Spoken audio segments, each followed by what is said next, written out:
사회적 처방은 개인이 직면한 사회적인 어려움을 이제 처방을 통해서 건강도 살리고 그 사람의 삶의 질도 살리고자 하는 굉장히 아름다운 행위입니다. 그리고 사회학에서 가장 중요한 게 뭐냐면 사회학적 상상력이라고 해요. 거기서 우리가 사회에 처음 들어온 학생들한테 막 주입을 해요. 주입식 교육. 뭐냐면 너의 문제는 너의 문제가 아니야. 개인의 문제는 사회의 문제야 라고 주입식 교육을 합니다. 그게 바로 내 문제를 사회적인 문제로 전환하고 치환되게끔 하는 능력을 사회학적 상상력이라고 하거든요. 그런 차원에서 굉장히 중요합니다. 그런데 그래도 우리가 사회적 처방이 무엇인지, 우리가 사회적 처방을 제대로 하려면 비판적인 고찰을 해야 하니까 여기서 모자란 지점이 뭔지 우리는 좀 객관적으로 볼 수 있는 시각을 가져야 하잖아요. 그래서 제가 조금 고민을 해봤습니다. 그런데 문제는 제가 느꼈던 건 뭐냐면 일단 사회적 처방은 건강에서 시작을 하죠. 그런데 건강에서 시작을 하는데 그 건강이 문제가 있다라고 하는 것은 개인 수준에서 해결할 수 있다라고 하는 전제 조건이 있었던 거 아닌가라는 생각을 했었어요. 그리고 또 하나는 이래서 개인의 건강은 개인의 문제로 축소시키는 경향이 생길 수 있다라고 하는 문제가 있을 수 있는 거죠. 왜냐하면 사회 구조적인 문제를 외면할 수도 있습니다. 왜냐하면 여러분들 다음에도 들으실 수 있지만 건강 불평등이라는 말이 왜 나왔겠습니까? 내가 그냥 유전적으로 몸이 약한 유전자를 타고나서 아픈 게 아닙니다. 사회 경제적인 약자이기 때문에 내가 건강하지 못하고 건강 시스템을 제대로 받지 못하고 있는 건강 불평등이 문제거든요. 그러면 우리는 사회 구조적인 문제를 얘기를 할 수 있어야 되는 거예요. 그런데 사회적 처방에서는 사회 경제적인 구조의 문제를 다루기가 쉽지 않습니다. 그리고 또 하나는 이 사회적 처방이라고 하는 용어로 개인하고 사회를 연결시켜 주잖아요. 원래 실질적으로 그렇게 취지가 그렇기도 하고, 그런데 문제는 개인하고 사회를 연결시켜 주는데 개인을 사회로 이렇게 데리고 오는 거예요. 개인을 사회로 연결을 이렇게 하나 줄을 쭉 꺼주는 정도로 처방을 하고 있지는 않은가라고 하는 생각을 한번 해볼 수 있는 거예요. 그래서 결국은 개인 처방일 수 있다는 거죠. 예컨대 문화생활, 스포츠생활, 독서클럽 이런 거 알려줘요. 개인의 역량을 강화할 수 있습니다. 내가 문화적으로 하고 문화를 하면서 사람을 만나고 그럴 수 있는 내 개인의 역량을 강화를 할 수 있지만 이게 사회 구조적인 문제를 발판으로 가지는 않을 수 있다라고 하는 문제도 한 번쯤 생각해 볼 수 있다는 거죠. 그래서 다시 말하면 개인 수준의 연결망에 의한 자원 획득을 용이하게 해줄 수는 있는데 이 사회라고 하는 것은 개인과 개인의 관계이기도 하지만 이 개인과 개인의 총합이기도 합니다. 그래서 이 사회적 처방에서는 제가 사회적 처방이 나빠요라고 얘기하는 게 절대 아니고요. 우리가 사회적 처방을 실질적으로 실행할 때는 저는 그럼에도 불구하고 사회적 처방에서는 사회적 연대라고 하는 주제를 끝까지 잡고 갔으면 좋겠다라고 하는 생각이에요. 사회적 연대는 뭐냐면요. 이게 이제 사각에서 사회자본이라고 하는 개념 굉장히 이제 논란이 되기도 하지만 사회자본 하나를 좀 설명을 드려볼게요. 미국의 퍼트넘이라고 하는 학자가 있습니다. 이 사람이 볼링 언론이라고 하는 나홀로 볼링이라는 책을 썼어요. 이게 뭐냐면 미국 사회가 이 사람이 이제 미국에서 연구를 하니까 1960년대까지는 볼링 클럽이 어마어마하게 많은 거예요. 볼링 클럽은 어쨌든 사람들이 볼링을 치러 와서 거기 있는 사람들하고 팀을 만들어서 팀 플레이를 하는 겁니다. 그쵸? 팀 플레이를 하는 거예요. 그런데 어느 순간 1960년대부터 볼링 클럽이 없어지고 그냥 나 혼자 볼링 치러 오는 사람들이 늘어났다는 거예요. 그래서 이 사람은 이게 뭐지? 왜 클럽에서 막 왁자지껄 시끌벅적 서로 내기하면서 치던 그 볼링 클럽이 없어지고 혼자 그냥 자기 취미로 볼링을 치는 볼링 치는 그 행위 자체를 추구하러 오는 사람들이 왜 많아지지? 이런 생각을 하다가 나홀로 볼링이라고 하는 책을 쓴 건데요.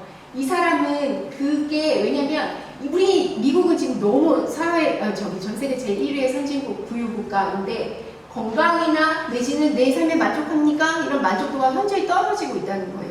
우리 이렇게 잘 살고 있는데 왜 이렇게 떨어질까? 그거를 이 사람은 볼링 클럽이 많았는데 혼자 볼링 치러 오는 사람들하고 연계를 하기 시작을 했습니다. 그래서 이 사람이 이야기한 게 뭐냐면요. 사회 자본이라는 게 있다는 거예요. 소셜 캐피탈이라고 하는. 사회 자본은 뭐냐면 개인들 사이를 연결해 주는 건데요. 이 개인들 사회를 연결을 해주는 거는 사회적인 네트워크, 그리고 호혜성을 하는 건 상호 의존적이라는 거죠. 그리고 신뢰가 존재를 해야 된다라는 거 이제 사회 자본 내지는 사회적 자본이라고 이야기를 합니다. 이 사회 자본이 제도, 규범, 네트워크, 신뢰 이 모든 걸 총망라합니다. 그리고 사회 자본의 가장 중요한 핵심 용어를 여기서 꼽으라. 그러면 이거예요. 신뢰. 신뢰가 있는 사회는 얼마나 살기 편한 사회인가를 이 사람이 이제 보여주는 겁니다. 여러분들 우리 크레딧 카드 쓰잖아요. 신용카드. 신용카드는 말 그대로 신뢰가 있기 때문에 신뢰를 전제하고 쓰는 거거든요. 우리가 동전 뭐 이런 거 가지고 다니 않아도 카드 하나로 쓸 수 있는 굉장히 편리함을 주는 거잖아요. 상호 신뢰의 바탕으로 내가 지금 돈은 안 내지만 내가 거래하는 은행에서 나중에 돈이 너한테 갈 것이야 라고 하는 그 신뢰적인 제도가 있는 게 바로 크레딧 카드인데요. 이 신뢰라고 하는 게 사회를 얼마나 끈끈하게 만들어줄 수 있느냐라고 이야기를 하는 겁니다. 그래서 이 신뢰는 근데 어디에서 비롯되느냐? 이거예요. 사회적 참여. 사회적 참여에서 비롯되는데요. 사회 자본이라는 건 사회적 참여를 북돋우는 요소일 뿐만 아니라 우리를 더 건강하고 행복하게 만드는 거에는 명약관화하다라고 할 수 있는 거죠.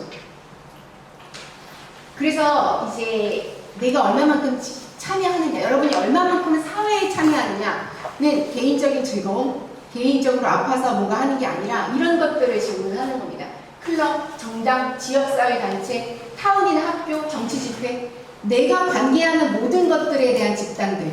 우리 유기적 연대에서 말한 것처럼 제가 학교에 있으면 학교, 종교를 믿으면 종교단체, 그리고 내가 무슨 시민사회를 하면 시민사회단체. 그래서 제가 제 경력을 써서 넣었던 것들인데요. 얼만큼 참여를 하고 있느냐를 보는 겁니다. 그래서 거기서 얼만큼 참여를 하는가 해서 이런 식으로 얼만큼 직접적으로 행동을 하느냐까지 같이 보는 거예요. 예컨대 신문을 통해서 기고를 하고 그리고 구독자를 안 해가지고 뭔가 평을 내서 보내기도 하고 이런 식으로 참여에 방점을 두고 있습니다. 그런데 이제 여기서 제가 8시 10분까지만 하겠습니다. 이 사회자본을 이제 토트넘은 뭐라고 하냐면 사적인 사회자본과 공적인 사회자본을 굳이 나눠요. 사적인 사회자본은 여러분들 다 우리한테 너무 익숙한 겁니다. 인맥, 지연, 학연, 우리 또 중국 사람들 좋아하는 관시, 그렇죠? 굉장히 결속력이 강합니다.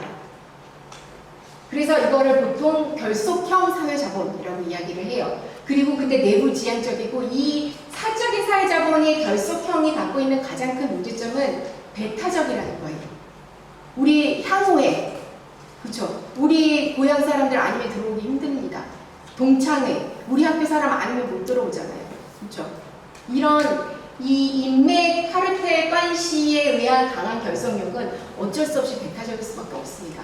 제가 요새 학생들하고 민족에 대해서 또 공부를 하고 있거든요. 근데 이제 민족에 대한 관념을 학생들이 많이 이제 바꾸고 확장시켰다라고 하는 이야기를 해요. 우리 민족주의 되게 좋아요. 우리를 대한민국 하나, K 컬처, K 팝으로 K 하나로 우리를 묶어주잖아요.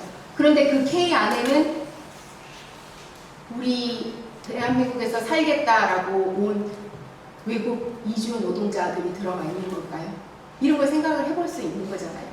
그러니까 무언가 굉장히 결속된 거에는 항상 배타성이라는 걸 반드시 그 동전의 양면처럼 가질 수밖에 없습니다. 그리고 그거와 반대되는 개념은 공적인 사회자본이 있습니다. 공적인 사회자본은 이거예요. 상부상조, 협조, 신뢰. 여기서도 계속 신뢰입니다. 그렇지만 여기는 느슨해요. 아주 강한 결속력이 아닙니다.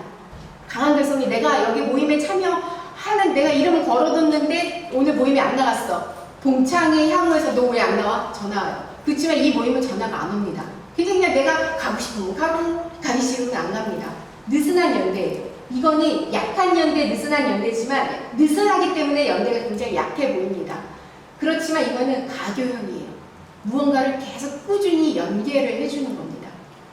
그래서 이거는 외부 지향적이기도 하죠. 계속 확장할 수 있잖아요. 외부 지향적이고 그리고 굉장히 외부 지향적이다 보고 느슨하다 보니 굉장히 포괄적입니다. 끝없이 그냥 확장될 수 있는 거죠. 그래서 제가 여러분들한테 오늘 여러분들이 제가 말씀드린 딱 그 주제의 대상자들이 주체이십니다라고 얘기했던 게 바로 이겁니다. 여러분들은 굉장히 여기 강요하지 않잖아요. 이거 공부를 오늘 안 왔으면 오늘 왜 안 왔는지 막 전화해가지고 성우 선생님 왜 안 왔어요? 막 이렇게 따지지 않으시잖아요. 그냥 내가 공동의 대의명분, 내가 옳다고 생각하는 거에 본인들이 활동을 하는 거, 행동을 하는 겁니다. 이게 바로 공적인 사회자본이죠. 물론 친구랑 손잡고 오신 분들도 있겠지만 여기 계시는 분들 서로 모르시는 분들 많으시잖아요. 그렇죠? 네, 그렇지만 우리는 굉장히 서로 모르지만 느슨하지만 사회적 처방이라는 거에 뜻을 같이 하고 있는 굉장히 느슨하지만 연대, 타이가 있다는 겁니다. 네, 3분이 남았는데요. 이런 건 넘어가도록 하고요. 그래서 제가 이제 그럼 사회자본하고 사회처방은 뭐가 다르냐? 아니면 뭐가 같으냐라고 이야기를 해볼 수 있겠죠. 예컨대 사회자본은 지금 미국에서 나온 이야기죠. 미국에서 나온 얘기인데, 이제 사회적 처방부터 얘기를 하자면, 사회적 처방은 영국에서 나왔습니다. 제가 말씀드렸듯이 도시를 관리자부터 해서 시작한 그런 맥락이 있다고 했잖아요. 지역 주민들의 건강 증진을 위해서 환자라고 하는 거예요. 환자는 여러분 뭔가 문제가 있고 처방은 사실 문제가 있어서 그거를 정상으로 돌려놓는 증명서거든요. 그래서 이걸 연결을 해줘서 그 사람에게 지역 자산을 그 사람이 이용할 수 있도록 어떻게 보면 굉장히 개인의 고립을 해결하는데 관점이 찍혀져 있을 수도 있습니다. 그런데 사회자본은 뭐냐면요. 커뮤니티나 지역의 거버넌스 체계에 사람들이 스스로 자발적으로 참여할 수 있도록 하는 겁니다. 그리고 자발적으로 참여를 하는 거죠. 그리고 그 거버넌스는 신뢰를 바탕으로 만들어지는 거고요. 그 신뢰를 바탕으로 거버넌스에 참여하면서 의사를 계속해서 만들어낼 수 있는 거예요. 그래서 이런 약간의 굉장히 미묘한 차이라면 차이가 방점을 둘 다 사회를 이야기하는 건 맞는데 약간의 방점 결이 조금씩 약간 차이가 있을 수 있다는 말. 유기적 연대라고 하는 호혜성이 반드시 존재를 하는 거죠. 그리고 우리가 뭔가 단체적으로 뭔가를 하는 이 집합적인 효능감, 나 말고 나랑 비슷한 생각을 하는 사람들이 이렇게 많구나, 내가 모르는 사람 중에서도 여기서 오는 효능감, 그래서 생겨나는 신뢰감, 이런 것들이 구축될 수 있는 것이겠죠. 그래서 이 포트남 같은 경우는 이 얘기합니다. 자발적 결사체. 지금 여기 계신 여러분들은 자발적 결사체를 만드신 거예요. 자발적인 결사체를 참여를 하면 이 참여했던 경험들이 여러분들이 이렇게 참여했던 여러분들의 경험은 여러분들 감각에 근육에 계속 스며듭니다. 그 감각과 근육은 여러분들이 우리가 굉장히 좋아하는 풀뿌리 민주주의를 가능하게 하는 최소한의 수단일 수 있습니다. 그래서 이 지역 자발적 결사체는 풀뿌리 민주주의를 가능케 하는 실험장이기도 하고 내지는 일종의 볼링 클럽 같은 역할을 하기도 한다는 거예요. 사회자본을 축적할 수 있는 토대이기도 하고요. 자발적 결사체가 바로 일종의 볼링 클럽 같은 겁니다. 볼링 클럽이 많으면 많을수록 사람들이 규칙을 만들어가고 제도를 만들어가고 뭔가 문제가 제도 안에 무슨 문제가 있으면 그거를 바꿔가기도 하고 내가 하는 클럽 말고 옆에 하는 클럽하고 상호 교환을 하기도 하고 이야기를 나누기도 할 수 있다는 거죠. 그런데 거기서 자발적이고 적극적으로 참여를 하게 된다는 겁니다. 제가 말씀드렸죠. 동창회하고 향후에는 사실상 자발적 결사체라고 보기는 조금 어려운 감이 없지 않아 있습니다. 왜? 굉장히 배타적인 집단이라서 그렇습니다. 그런데 여기서 이제 한국인들은 굉장히 비판의식 많죠. 우리 정치 얘기하면 굉장히 진짜 다들 모든 분들이 다 정치 전문가이십니다. 굉장히 비판적이에요.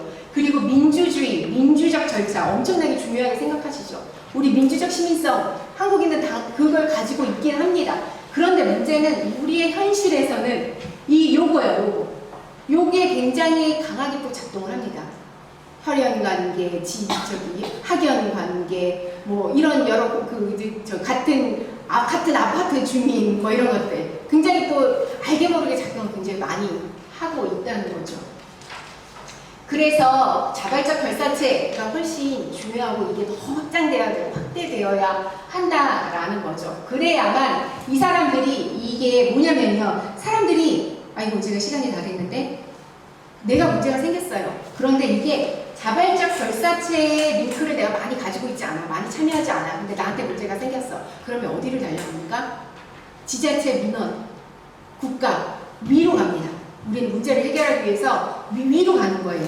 계속 민원을, 지자체에 민원 넣어요. 나 이런 문제 있는데 민원 넣어요. 민원 지자체에서 올라가서 계속 수직적으로 올라가는 겁니다.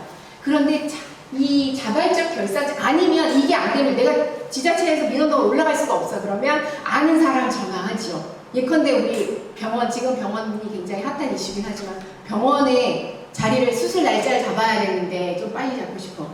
어떡하십니까? 병원의 의사, 아는 의사 없나 알아봐라. 왜 이렇게 하지 않아요? 그런 식으로 자기가 알고 있는 인맥 이런 걸 동원해서 문제를 해결을 하는 겁니다. 제도적으로 해결하지 않아요. 그런데 이 결사체형 인구 집단은 수평적인 신뢰가 많은 집단들이 쭉 있어요. 그러면 이 수평적인 그 연대를 통해서 내 문제지만 알고 보니 이게 사회적 문제였음을 이 사람들이 목소리를 내서 큰 목소리로 이야기를 해줄 수 있는 겁니다.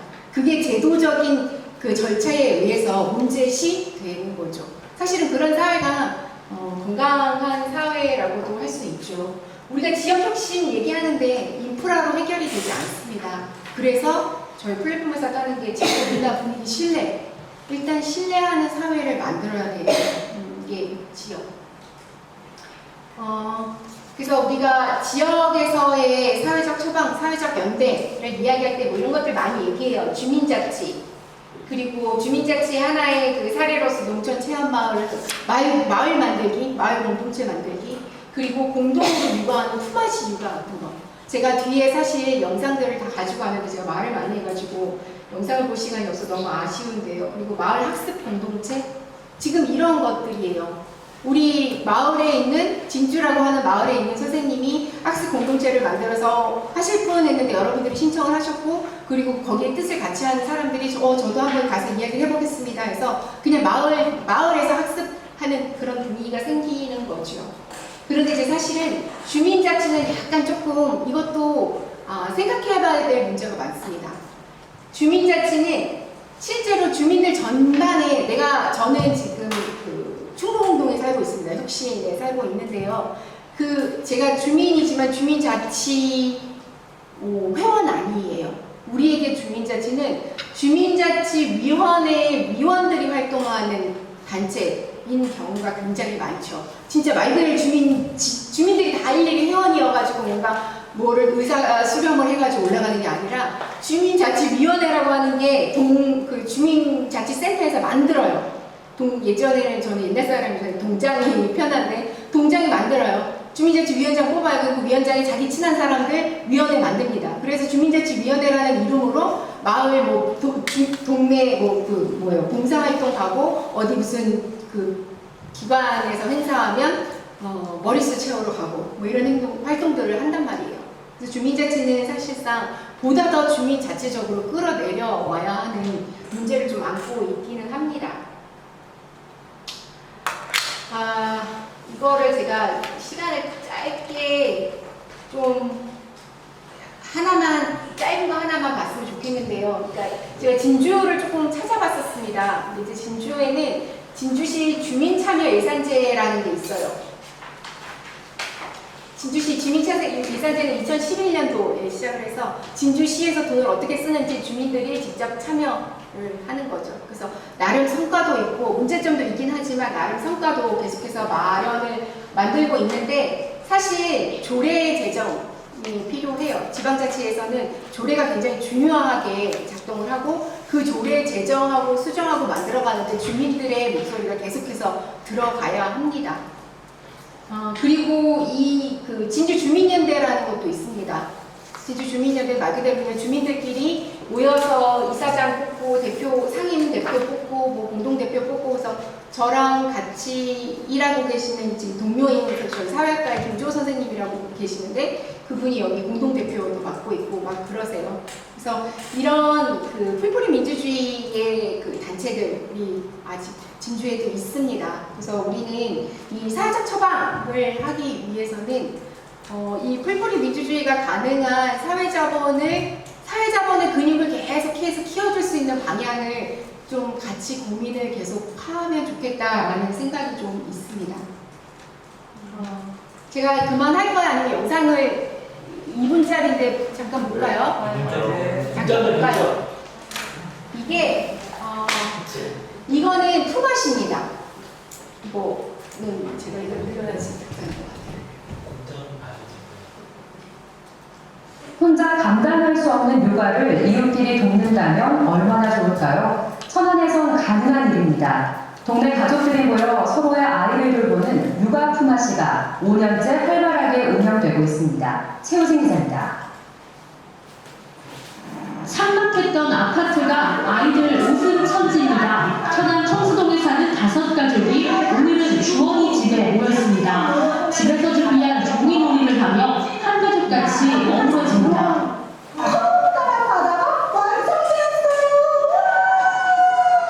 마치 품앗이처럼 일주일에 한 번씩 서로 집에서 이웃 아이들을 돌봅니다. 기어다닐 때부터 만나서 점점 서고 이렇게 성장하는 과정들을 저희는 함께 가는 거거든요. 같이 발전해 나가는 그런 의미를 가지고 있습니다. 백석동 명동인에는 벌써 명절 분위기입니다. 고사리 손으로 어머니들께 세배하고 떡국도 만들며 설날의 의미를 배웁니다. 휴일에는 5가족이 모여 나들이를 떠날 정도로 끈끈합니다.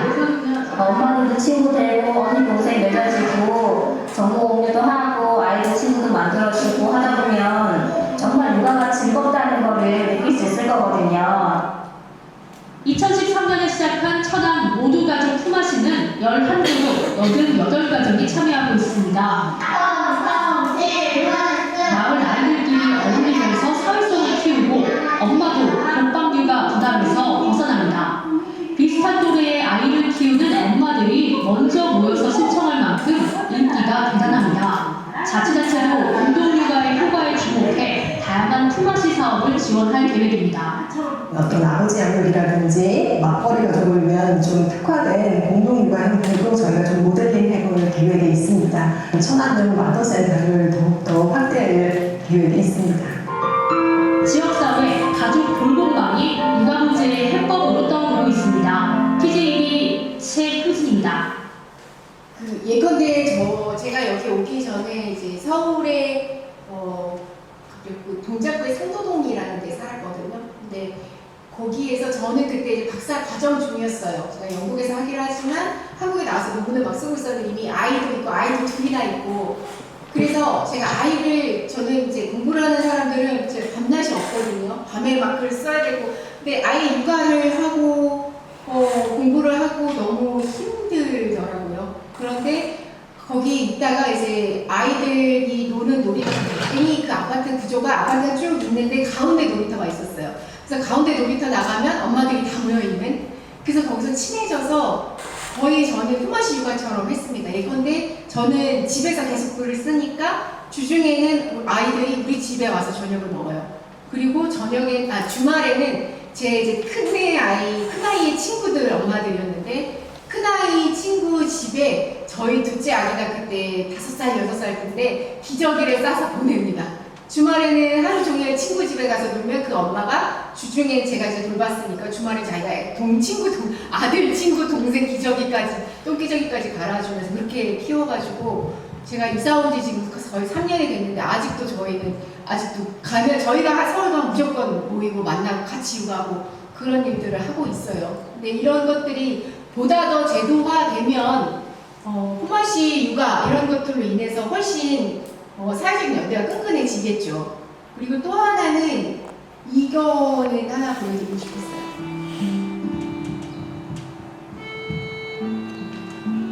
이게 서울에 있는 가장 큰 대단지 중에 하나가 둔촌 주공아파트라고 하는 데가 있어요. 사람은 빠져나가고 있는데 건물들은 계속 지금 근데 재개발 때문에 아파트가 철거돼요. 근데 여기가 워낙 옛날 아파트라서 아파트가 부지가 굉장히 넓은데 층은 낮고 그러다 이제 그 공원들이 굉장히 많습니다. 그 고양이들이 어마어마하게 많이 같이 서식을 하는 거예요. 그러다 보니 아파트가 철거되잖아요. 그럼 이 고양이들을 어떻게 해야 되는 건가라고 하는 문제 의식에서 이런 사례가 나왔죠.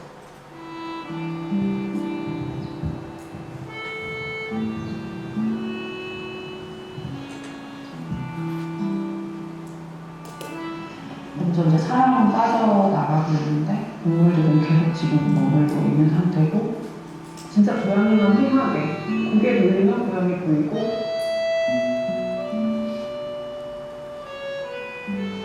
내가 같이도 하는 고양이를 두고 떠나야 되는 그 마음이 되게 간절하게 많이 느껴졌거든요.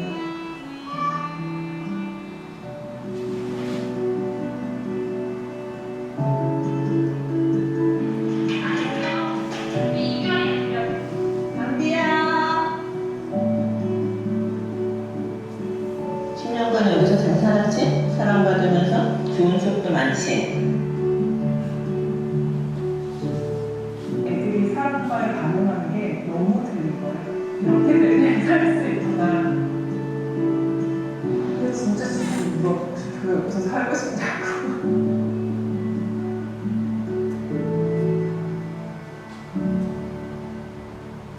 그래서 이 주민들이 자발적으로 이 고양이 살리기 운동을 만들었어요. 단체를 만들어서 둔촌 아파트가 재개발돼서 철거되니 이 고양이들을 이제 고양이는 원래 자기 영역성이 굉장히 강하잖아요. 그래서 다른 지역으로 가는 걸 굉장히 싫어하는데 그것을 계속 트레이닝을 시킨 거예요. 조금씩. 그래서 결국은 둔촌 그 아파트에서 이 고양이들을 다른 지역으로 이렇게 안전하게 옮길 수 있는 걸 해서 고양이들을 다 이주 완료를 했다고 하더라고요. 그거는 말 그대로 이 마을 단지에서 자발적인 시민들의 모임을 통해서 그런 상생의 효과를 얻을 수 있었습니다. 네, 그래서 저는 제 얘기는 너무 길었습니다. 여기까지 하겠습니다. 감사합니다.